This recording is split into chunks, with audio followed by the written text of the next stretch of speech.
En el año 2019 se publicó el primero de una serie de libros de Warhammer dirigidos a un público infantil llamada Warhammer Adventures. Estos libros eran una especie de asidero para padres que querían introducir a sus hijos al mundillo, porque ya sabéis, a la droga, cuanto antes se enganchen, mejor. Tenemos aquí unas lecturas ligeras, con una trama sencilla, epígrafes para explicar las palabras en latín chapurreado y hasta dibujines, no sea que el chaval pierda el interés. Siendo un producto de marketing más que obvio, os podéis imaginar que el público habitual de Warhammer no se molestaría por unos libros que no hacen daño a nadie, ¿verdad? ¿Verdad?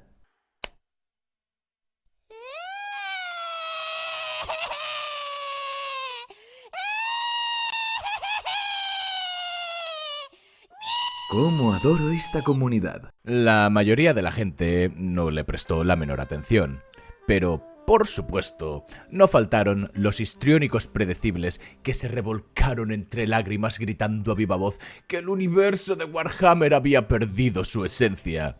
Casi como si les hubieran robado un riñón por fiarse de la cariñosa equivocada. Mucho drama y mucha tontería, pero estamos bastante seguros de que ninguno de estos quejicas por tradición se molestó en leerlo. Nosotros, sí. Y, para nuestra sorpresa, nos encontramos con dos cosas que no se ven muy a menudo en esta ficción, por mucho que se llena la boca con lo oscura que es. Niños muriendo y a los ultramarines perdiendo.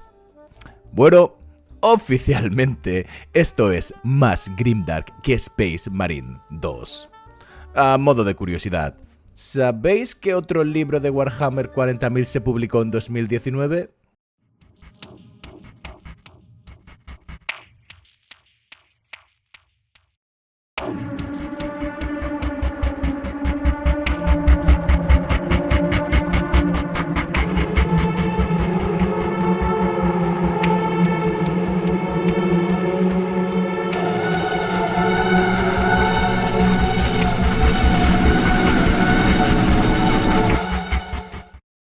Pero, ahora en serio, la cuestión de si Warhammer 40.000 sigue siendo grimdark o no es algo que lleva circulando bastante tiempo en los espacios digitales del Dramahammer.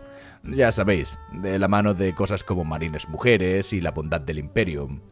Pero, al contrario que estas dos cuestiones, aquí, por lo menos, vemos algo de genuina sustancia sobre la que hablar. Grimdark es un término que Warhammer 40.000 se ha apropiado. Es la marca por excelencia que representa los valores y estándares de un género marcadamente violento y deprimente. Aunque esto último igual hay que marcarlo con comillas, porque Warhammer 40.000 no es una estatua, es el barco de Teseo, que Warhammer 40.000 ha pasado por un proceso transformativo durante sus casi 40 años de existencia, es algo imposible de ignorar, y el tono y las características que para algunos lo definen no han permanecido incolumes. Hay quien diría que el tono derrotista y maduro que tenía se ha diluido tanto que ya no puede ser considerado grimdark, lo cual hace que me suscite una pregunta. ¿Dónde está la barrera en la que Warhammer 40.000 deja de ser grimdark? ¿Qué términos y condiciones debe reunir si ni siquiera estamos seguros de qué significa ese término, ya que nunca ha recibido una definición académica? Por supuesto que vamos a tener que meternos en una cuestión etimológica, porque, para empezar, habría que dejar claro si la palabra grimdark realmente define un género, lo que nos lleva a preguntarnos, ¿qué es un género literario? Tened a mano papel y boli, que se vienen curvas, cabrones. Dicho de forma sencilla, un género es una agrupación de obras literarias que comparten unas determinadas características en estilo o contenido. Si tiramos de la literatura clásica, tenemos a Aristóteles clasificando los géneros como narrativo, lírico, dramático, didáctico o poético, atendiendo a unas formas de expresarse que se adecúan a la finalidad del texto. Pero la realidad de nuestros días es algo más compleja. Si vamos a las librerías, nos encontramos con que la clasificación profundiza más con la intención de encauzar a los clientes, dividiendo los libros por otros criterios que resultan más convenientes. Las obras didácticas se dividen según la materia, historia, geografía o deportes. Las obras narrativas se dividen por edades, como el estante juvenil o infantil, pero al mismo tiempo por el calado cultural del autor, con estanterías dedicadas a lo que definimos como clásicos, que abarcan desde autores de épocas pasadas a otros de hace menos de 150 años, o también por el subgénero narrativo, cosa que tiene que ver más con el contenido de la obra en cuanto a trama, personajes y ambientación. Es decir, tenemos género policíaco, novela romántica y etcétera, etcétera. Como podéis ver, es un pastiche de cojones y además puede dar la falsa impresión de que un género literario es mutuamente excluyente de todos los demás, que una novela de aventuras no puede ser también una novela de misterio. Pero esto no es así, se pueden combinar elementos. Tierras Rojas, de Abercrombie, es un western a la vez que una obra de fantasía. Fuego y Sangre es una obra de ficción, pero usa el registro propio de una obra didáctica porque pretende imitar a un libro de historia. Sin embargo, aunque los géneros no sean excluyentes, sí deben ser reconocibles por unas características propias. ¿Y en qué deja eso al grimdark? ¿Cuáles serían sus características? Para empezar, que sepáis que el grimdark ocupa un espacio que no le pertenece. Grimdark, como término, ha pasado a referirse, al menos dentro de la conversación literaria, a algo que ya existía antes de que esta palabreja se popularizara.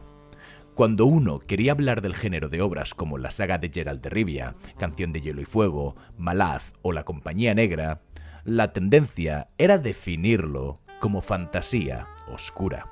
Estamos bastante seguros de que si buscáis artículos que hablen de Berserk antes del 2009, os costará bastante encontrar alguno que lo describan como grimdark. ¿Qué coño? Incluso podríamos retroceder hasta los tiempos de Conan el Bárbaro para hablar de fantasía que rechazara los preceptos que asociamos a la ficción de Tolkien, abrazando una idea más amoral, antiheroica y antiutópica. Ya veis que esto no tiene nada de nuevo. La palabra grimdark, empleada para definir un género, no se extiende hasta bastante después, allá por el principio de la década de 2010. La causa de esto, personalmente, se la atribuimos a Internet y a dos factores principalmente. Primero, la progresiva popularización de los trabajos de Joe Abercrombie, quien, por cierto, no pensaba en el grimdark como un género, pero lo defendió como un estilo digno en este artículo de 2013. Segundo, el estallido de un fenómeno cultural que se convirtió en uno de los pilares de la cultura friki de la década pasada y a muchos les hizo contemplar la fantasía medieval con otros ojos, como que de pronto dijeron: ¡Hostia, Pachi! ¡Que la fantasía no es solo para chavales, también puede ser para adultos!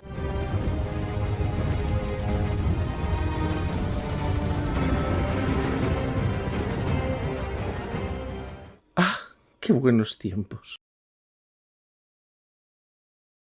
Esto de atribuir el grimdark como una etiqueta que clasifique un trabajo literario es bastante reciente, pero el problema va mucho más allá.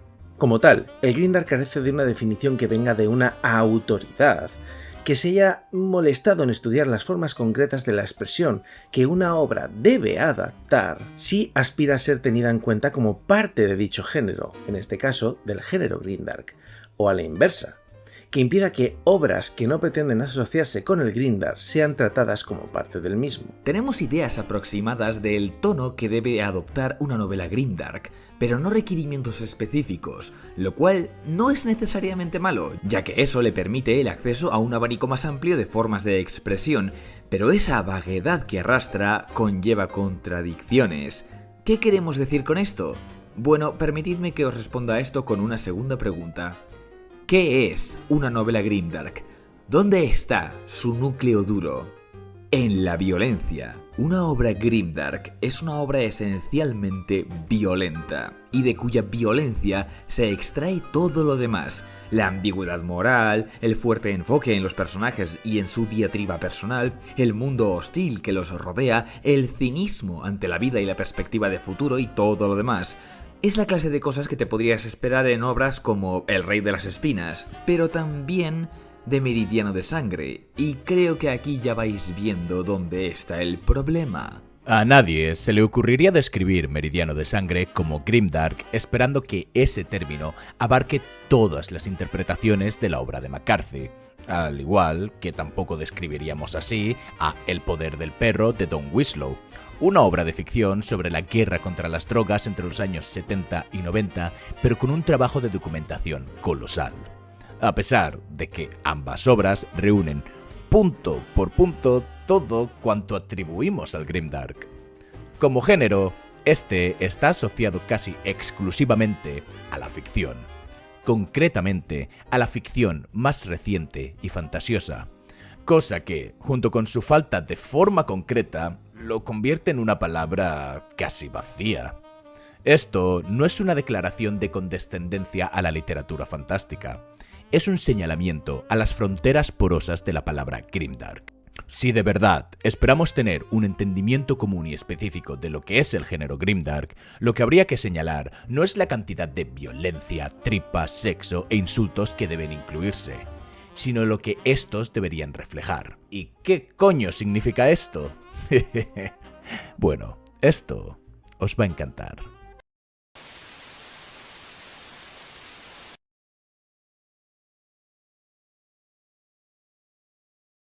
La violencia no es un elemento de ficción.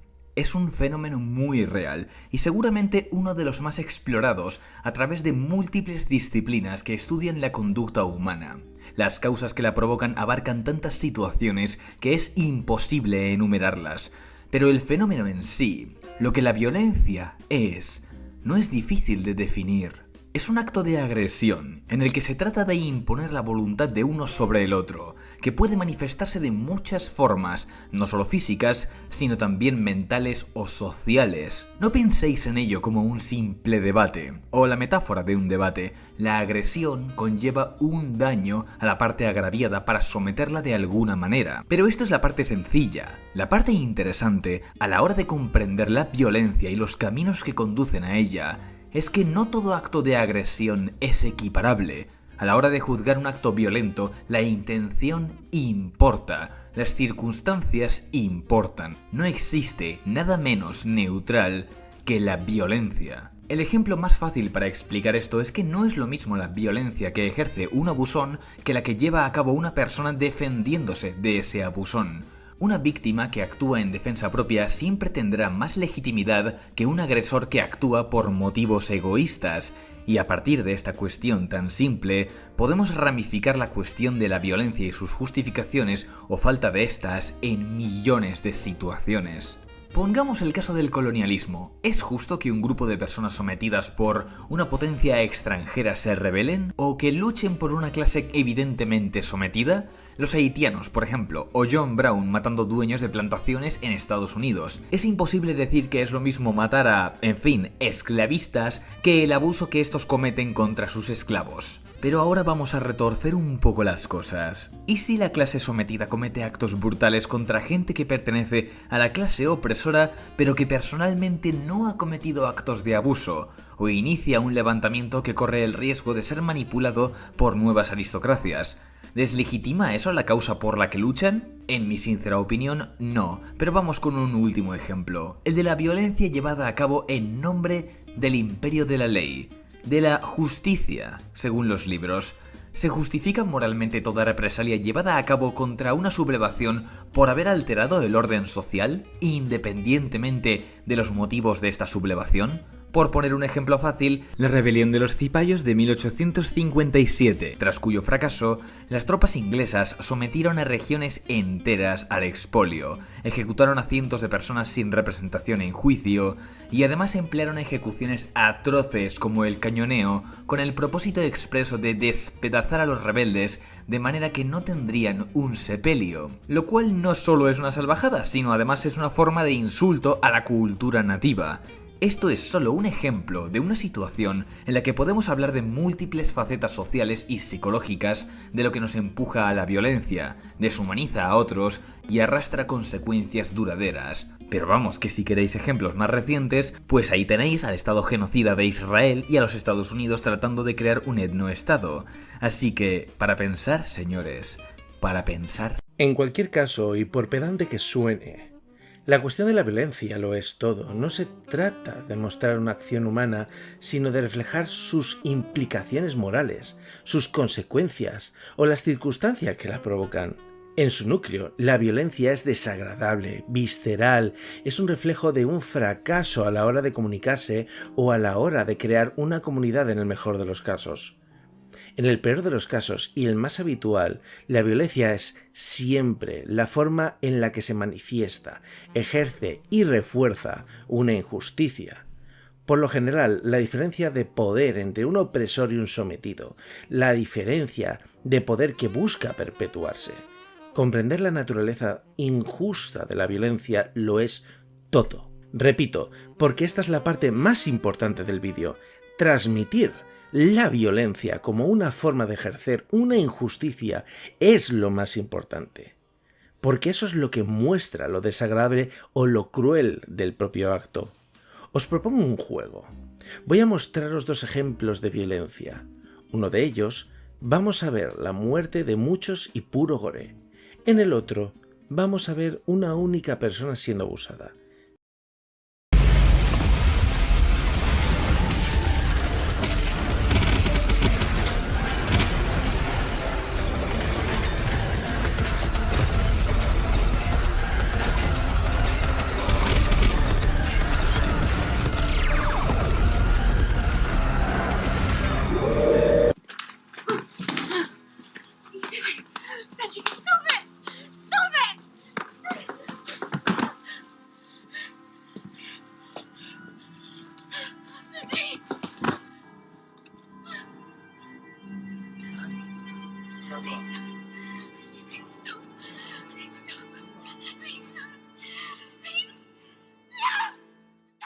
Y ahora decidme, ¿cuál de los dos os ha hecho sentir más incómodos? Por un lado, la violencia es mucho más explícita, pero todo está hecho para transmitir una sensación de poder. La música, el estímulo constante, el contexto que elimina cualquier cualidad redentora de los enemigos y la vista en primera persona que inmediatamente hace que empaticemos con la carcasa que vestimos. En otro lado, tenemos un ejemplo de indefensión, un ataque injustificable en el que la víctima es lo más importante, lo que muestra espectáculo, injusticia, lo que transmite emoción, incomodidad. Esto es la puta clave de todo. Si de verdad queremos tomarnos las pretensiones del Grimdark como algo serio, entonces la forma en que retrata la violencia no puede quedarse en lo superficial y lo juvenil. De lo contrario, el propio término queda como algo superficial y juvenil. La saga de Geralt de Rivia no mete a los Scoia'tael y la invasión del Nilfgaard porque sí, lo hace para mostrar las contradicciones y anhelos de un grupo de refugiados a los que se les han arrebatado sus tierras y por otro lado, la mentalidad etnocentrista que sostiene la ideología colonialista. Erickson, en su obra, tiene algunas de las barbaridades más bestias que he leído nunca, y si no me creéis, buscad lo que es un Tenescourie. Pero sin embargo, uno de los temas más importantes de su obra es la compasión, la piedad y el perdón, el dejar atrás los agravios en busca de ser una mejor persona.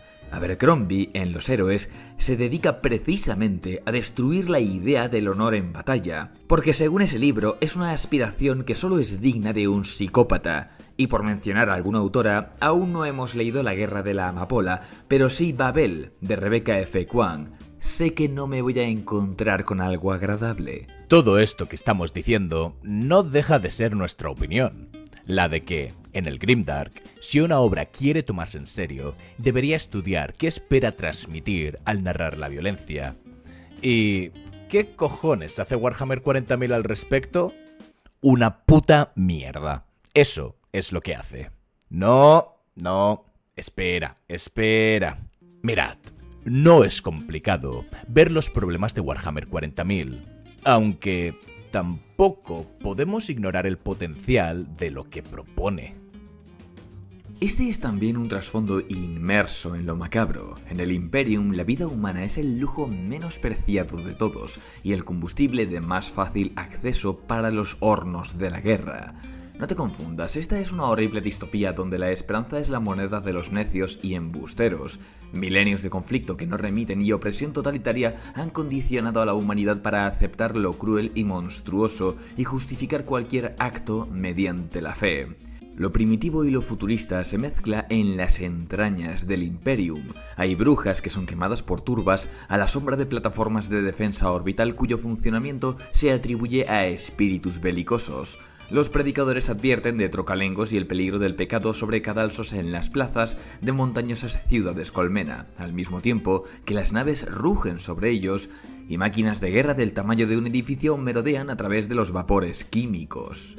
El problema de Warhammer 40.000 es lo desaprovechado que está por lo de siempre, su naturaleza comercial. No es que este universo, esta ficción, no sea violenta, desde luego que lo es, y de una forma muy agradecida, debemos añadir. Este universo es el reflejo oscuro de la humanidad, un rechazo de las visiones optimistas de un futuro en el que la raza humana supera las diferencias y desigualdades que nos dificultan el camino hacia un mañana mejor. Es catártico, especialmente cuando vivimos tiempos tan convulsos, que la idea de una humanidad cada vez más alejada del raciocinio y la compasión se alinea con el espíritu de lo que plantea Warhammer 40.000. Sin embargo, Warhammer 40.000 no deja de ser una estrategia de marketing, primero y ante nada. Hace 2 años sacamos un par de vídeos hablando de los motivos por los que este universo era una pasada y por qué este universo era decepcionante. La violencia tan presente estaba entre lo mejor que podía ofrecer, pero la manera en la que se representa se ve empañada por toda una serie de problemas, empezando por la repetición y por la inconsecuencia.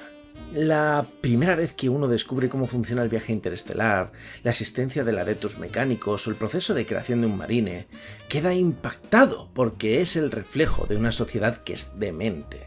Pero luego pasas a leer una novela o un libro de ejército, y luego a otro, y a otro, y a otro, y poco a poco vas viendo que todos tienen los mismos patrones.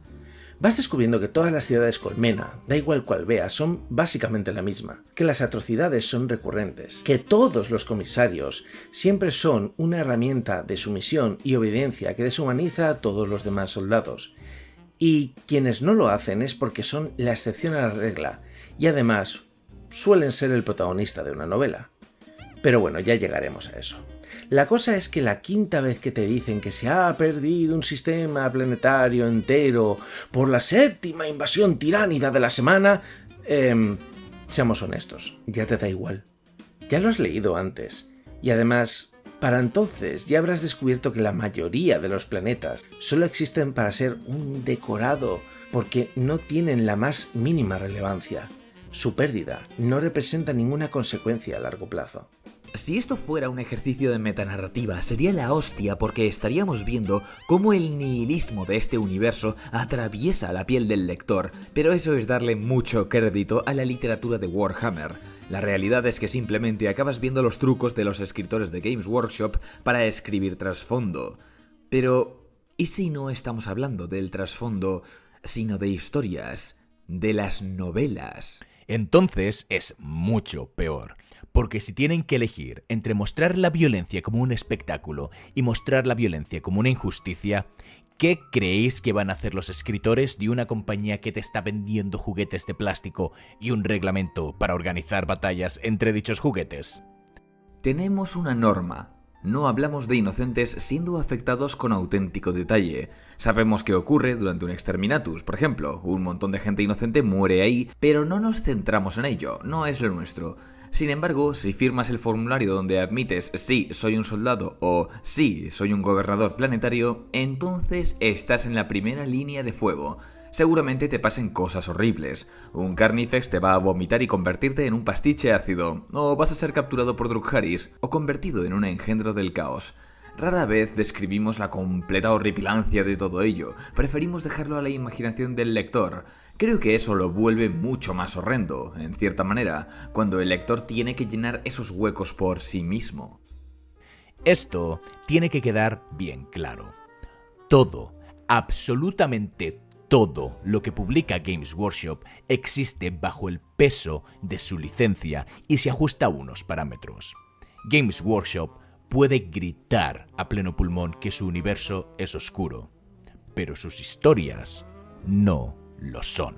Son historias de acción, de aventura, pero muy rara vez tienen algo que decir. Sí, nosotros hemos analizado novelas que contradicen esto último, pero son la excepción, La violencia en las novelas de Warhammer es por lo general un espectáculo, un escaparate para ver fantasías de poder destruyendo cosas sin ninguna reflexión o consecuencia. Es una violencia cómoda, digerible, redactada para generar una respuesta de excitación infantil. No hay reflexiones sobre injusticias sistemáticas, casi nunca hay una muestra explícita de lo horrible que es un genocidio. Por no haber, no hay apenas lenguaje soez o violencia sexual. Warhammer 40.000 agarra la violencia y la envuelve en papel de regalo perfumado. La convierte en un producto de consumo cobarde, especialmente cuando se trata del Imperium. Ya lo dijo Thomas Parrott cuando hablaba de la presentación del Imperium en los libros de Warhammer. ¿No os habéis fijado en que siempre que aparece el Imperium lo hace a la defensiva? ¿De que siempre son ellos los pobrecitos que reciben el ataque por parte de otras facciones? ¿O de que casi todas las muertes de personajes que conocemos son personas que voluntariamente están en las zonas de guerra o al menos son combatientes y pueden defenderse? Games Workshop le tiene tanto miedo a incomodar al lector que es incapaz de hacer una narrativa en la que el Imperium sean los villanos. O por lo menos que lo sean antes de que alguien sea incluso peor que ellos, y por lo tanto se conviertan de nuevo en la víctima. O peor aún, recurren al truco de que si algún personaje imperial es el malo, no era un personaje imperial realmente, es que estaba corrompido por el caos o alguna otra puta mierda, anda a tomar por culo. Y las novelas hacen lo peor que se puede hacer a la hora de tener una reflexión medianamente madura de la violencia, que es victimizar y de esa manera justificar todo lo que se haga en ese supuesto régimen brutal y opresor. ¿Dónde coño está la opresión? ¿Cómo vamos a percibir que hay un mínimo de complejidad moral o de profundidad en toda esta literatura encaminada a ensalzar una visión heroica del Imperium? Pues claro que luego tenemos subnormales como este. Mirato, te lo estás tomando muy en serio.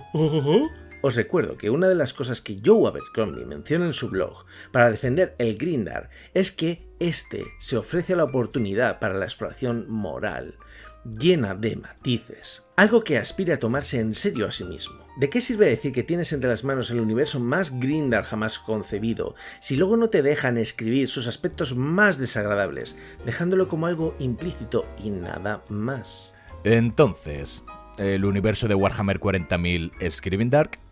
Seguramente penséis que vamos a decir que no, pero es que eso tampoco es del todo cierto. Games Workshop ha creado un universo Grimdark. El problema es que a la hora de venderte ese universo no se atreven a mostrártelo. El universo de Warhammer 40.000 vive en una extraña paradoja en la que lo que sabemos que ocurre y lo que llegamos a ver pasa a través de un filtro que hace digerible esa brutalidad. El potencial está ahí, solo que está enterrado bajo décadas de mediocridad literaria.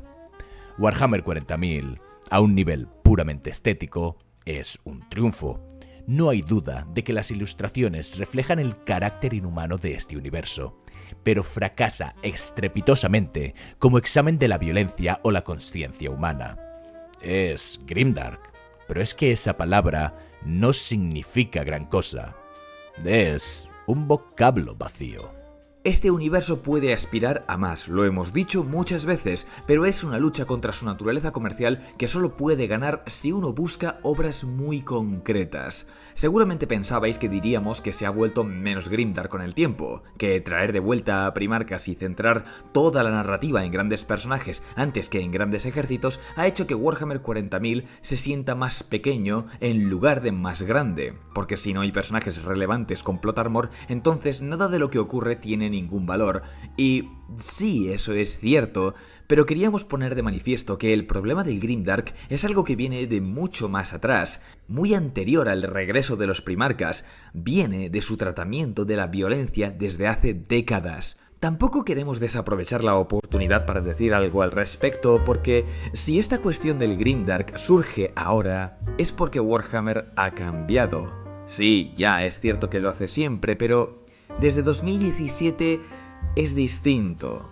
Desde que se volvieron locos con esto de traer de nuevo a los Primarchas y a otros grandes personajes, la narrativa ha pivotado cada vez más y más sobre estos para darle un sentido de continuidad, de relevancia y, por qué no decirlo, de épica. El problema es que, al mismo tiempo, esto hace que todos los frentes de batalla, todas las tramas y todos los conflictos en los que no hay una de estas grandes personalidades carezca de importancia. Warhammer 40.000 siempre ha tenido personajes, pero estos eran una colección de líderes destacados, no la fuerza motriz de todo el trasfondo. Parte del mensaje original de este universo es precisamente que la galaxia es muy grande y que, si desapareces, nadie te hará de menos. Hacer que el trasfondo gire en torno a personajes en lugar de en torno a ejércitos no hace que sea más grande.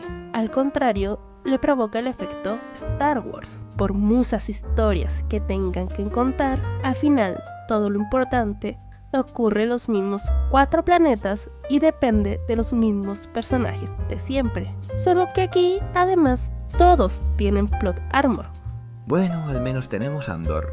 Warhammer 40.000 tiene mucho que ofrecer. Seamos honestos, siempre ha tenido mucho que ofrecer, y de la mano de este potencial han venido todos los problemas que tiene aspirar al gran público, que es acomodar la violencia para hacerla espectacular antes que significativa. Si queréis buen Grindar en este universo podéis encontrarlo, pero es obligatorio el ser selectivo. Mira tú por dente, ahí tenéis la espiral oscura, así como una recomendación. Y dicho esto, el triunvirato ha hablado y os desea a todos una feliz tarde. ¡Chao!